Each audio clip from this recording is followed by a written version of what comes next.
चाँद को चीन का ग्रहण निकल रहा है, हीलियम ऐसे लाएगा धरती तक। चीनी वैज्ञानिक एक मैग्नेटिक लॉन्चर पर काम कर रहे हैं। उसका नाम चंद्रमा की सतह से कार्गो की धरती की तरफ भेजना होता है।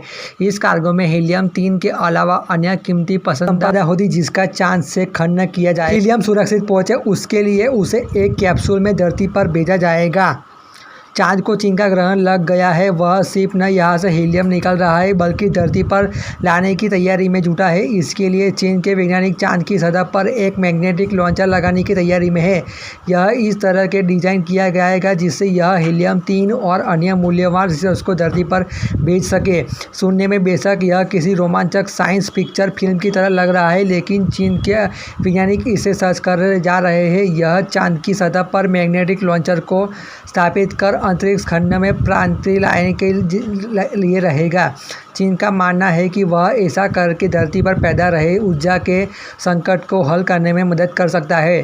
चीनी वैज्ञानिक जिस मैग्नेटिक लॉन्चर पर काम कर रहे हैं उसका नाम चंद्रमा की सतह से कार्गो को धरती तक भेजना होगा।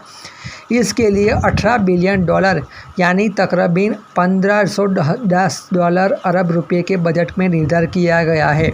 इससे चंद्रमा पर 50 मिलियन रेडिएटर की आर्म बनाई जाएगी, यानी तकरीबन 165 फुट लंबा एक ऐसा यंत्र जो अपनी जगह पर तक घूमेगा, जबकि उसकी स्पीड 2.38 किलोमीटर की रफ्तार से जाएगी प्रति घंटा स्पीड से होने के बावजूद यह कैप्सूल को धरती की तरफ फेंकेगा, जिसे चाँद की खनन कर निकाली गई हीलियम व ऊर्जा बनेगी। वैज्ञानिकों का मानना है कि चंद्रमा का वातावरण अनूठा है और धरती से बिल्कुल अलग है। ऐसे में इस तरह का लॉन्चर किसी सफल पहल को हो सकती है। दरअसल धरती से उल्टे चंद्रमा तक गुरुत्वाकर्षण न के बराबर है। इसका कोई वायुमंडल भी नहीं है। ऐसे में लॉन्चर की रेडिएटिंग आर्म अपनी गतिविधि तक आसानी से पहुंच सकेगी। इसे चलाने के लिए सौर और परमाणु ऊर्जा का सहायता लगेगा। चीन के वैज्ञानिक हीलियम-3 गैस और धरती पर लाने के लिए इस लॉन्चर को स्थापित करने की योजना बना रहे हैं। दरअसल हीलियम-3 और धरती पर सीमित मात्रा में है, जबकि चांद पर उसका भंडार है। वैज्ञानिक इसे भविष्य के ईंधन के तौर पर देख रहे हैं, जो एक स्वच्छ और बेहद सुरक्षित विकल्प है।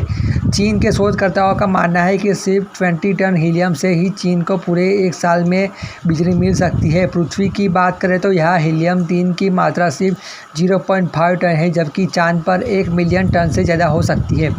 वैज्ञानिकों का मानना है कि अगर ये चांद से धरती पर आ जाए तो 1000 साल से ज़्यादा तक समय तक वैश्विक ऊर्जा की ज़रूरतों को पूरा किया जा सकता है। मैग्नेटिक लॉन्चर एक तरह से हैमर को थ्रो की तरह काम करेगा। यह ठीक उसी तरह से होगा जैसे कि हैमर थ्रो करने के लिए एथलीट जैसे कि घूमता है। लॉन्चर के लिए नज़र से देखे जाए तो उसकी रेडिएटिंग आर्म तक जब घूमती तब वह चंद्रमा के गुरुत्वाकर्षण से बाहर निकलने के लिए ज़रूरी गतिविधि तक पहुँचेगी। रोटेटिंग अलार्म यह एक सुपर कंडीशनिंग मोटर से संचालित होगा, जिससे एक चंद्रमा की संपदा में कैप्सूल होने के बावजूद तेज़ी से घूमेगी। स्पीड रोटेटिंग अलार्म जब स्पीड से घूमेगी तो 10 मिनट तक यह तकरीबन 2.38 मिलियन प्रति घंटे की रफ्तार से जाएगी।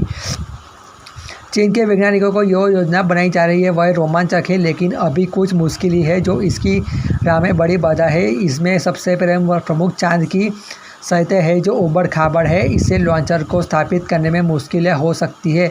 इसके अलावा इस सिस्टम को ब्रह्मांडीय विकिरण के साथ ही चांद के मुश्किल मौसम में झेलने लायक बनाना होगा। वैज्ञानिक चाहते हैं कि 2013 तक यह लॉन्चर के प्रमुख घटकों को जुटका में और 2045 तक चांद से धरती पर संपदा लाने का बहुत काम शुरू हो सकता है। चांद स्पेस रिसर्च का एक बड़ा केंद्र बन गया है। सिर्फ चीन ही नहीं बल्कि संयुक्त राष्ट्र अमेरिका भी चीन के मूल्यवान संपदा को वहाँ की धरती पर लाने के बारे में सोच रहा है। दोनों देशों की स्पेस एजेंसी के साथ निजी क्षेत्र में कंपनियां भी लगातार चंद्रमा के साथ मिशन लॉन्च कर सकती है और आर्कटिक मिशन के साथ नासा भी चीन का स्थायी कॉलोनी बनाने की योजना बना रहा है।